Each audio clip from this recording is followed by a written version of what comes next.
शहर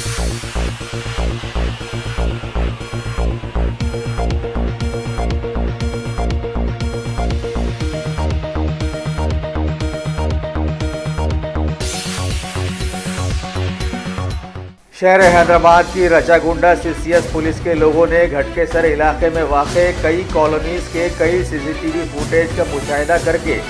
चोरियों और डकैतियों में मुलविस शोहरत याफ्ता चड्डी गैंग के लोगों को हरकत में देखा